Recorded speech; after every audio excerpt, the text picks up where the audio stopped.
நடிகர் தனுஷுடைய விவாகரத்து செய்தி மக்களிடையில அதிர்ச்சியை ஏற்படுத்துச்சுன்னு தான் சொல்லணும். விவாகரத்து ஆனாலும் தனுஷும் ஐஸ்வர்யாவும் அவங்க பசங்களுக்காக ஒரு சில சந்தர்ப்பங்கள்ல சந்திச்சுக்கிறாங்க. இதெல்லாம் ஒரு பக்கம் இருந்தாலும் இந்த திருமணத்துக்கு ஆரம்பத்துல ரஜினிகாந்த் ஒத்துக்கவே இல்லையா. இத பத்தி பேசும்பொழுது மூத்த பத்திரிகையாளர் ஜோசப் ஒரு பேட்டியில என்ன சொல்லிருக்காருன்னா, தனுஷ் சிம்பு ரெண்டு பேருக்குமே ஒரு பொண்ணாலதான் பிரச்சனை வந்தது. அதுக்கு முன்னாடி வரைக்குமே அவங்க ரெண்டு பேரும் நல்ல நண்பர்களா தான் இருந்தாங்கன்னு அந்த பேட்டியில அவர் சொல்லியிருந்தாரு. சிம்புவும் ஐஸ்வர்யாவும் ஸ்கூல்ல இருந்தே ஒன்னா ஃப்ரெண்ட்ஸா இருக்காங்க. அவங்க அப்படி ஃப்ரெண்ட்ஸா இருந்ததன் மூலமா தான் அதன் பிறகு ரெண்டு பேரும் காதலிக்கவும் ஆரம்பிச்சாங்க. அந்த சமயத்துல தான் தனுஷ் நடிச்ச திருடா திருடி படமும் வந்திருந்தது. அந்த திரைப்படத்துடைய நிகழ்ச்சிக்கு சிம்பு ஐஸ்வர்யாவை கூட கூட்டிட்டு போயிருக்காரு. அதன் மூலமா தான் தனுஷ்கும் ஐஸ்வர்யாவுக்கும் அறிமுகமும் ஆகிருக்கு. அதன் பிறகு சிம்பு கூட பேசுறதை தவிர்த்த ஐஸ்வர்யா தனுஷ் அவர்களை காதலிக்கவும் ஆரம்பிச்சிருக்காங்க.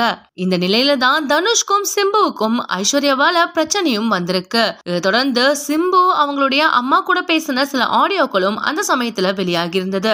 இதெல்லாம் ஒரு பக்கம் இருக்கையில ரஜினிகாந்துக்கு இந்த விஷயம் தெரிஞ்சு இந்த கல்யாணம் நடக்கவே நடக்காதுன்னு அவர் சொல்லிருக்காரு. பலமுறை ஐஸ்வர்யாவை கண்டிக்கவும் செஞ்சிருந்திருக்காரு. ஆனா ஐஸ்வர்யா தனுஷ் தான் கல்யாணம் பண்ணிப்பேன்னு தீர்மானமா இருந்ததாகவும், அது மட்டும் இல்லாம சில தவறான முடிவுகள் எடுக்க போனதாகவும், அதனாலதான் இந்த கல்யாணம் நடந்துச்சுன்னும் பத்திரிகையாளர் ஜோசப் அந்த பேட்டியில சொல்லிருக்காரு. இப்படி ரஜினிகாந்துடைய விருப்பமே இல்லாம நடந்த இந்த திருமணம் முடிவுக்கு வரும்பொழுது ரஜினிகாந்த் ரொம்பவே ஃபீல் பண்ணாராம். நம்ம பொண்ணுடைய வாழ்க்கை இப்படி ஆயிடுச்சு, ஆரம்பத்திலேயே இதுக்குதான் இந்த கல்யாணம் வேணாம்னு சொன்னேன்னு ரஜினிகாந்த் அவர்கள் ரொம்பவே ஃபீல் பண்ணாராம். அதன் பிறகு பல நாட்கள் கஷ்டத்திலேயே இருந்தவர் இப்பதான் கொஞ்சம் தெளிவாகிருக்காருன்னு பத்திரிகையாளர் ஜோசப் அந்த பேட்டியில சொல்லிருக்காரு. இந்த வீடியோ உங்களுக்கு பிடிச்சிருந்தா லைக் அண்ட் ஷேர் பண்ணுங்க. இந்த வீடியோ பத்தின கருத்துக்களை கமெண்ட்ல சொல்லுங்க. மேலும் இந்த மாதிரியான ட்ரெண்டிங் மற்றும் சினிமா செய்திகள் பாக்குறதுக்கு நம்மளுடைய GLB என்டர்டைன்மெண்ட் டிவியை சப்ஸ்கிரைப் பண்ணிக்கோங்க.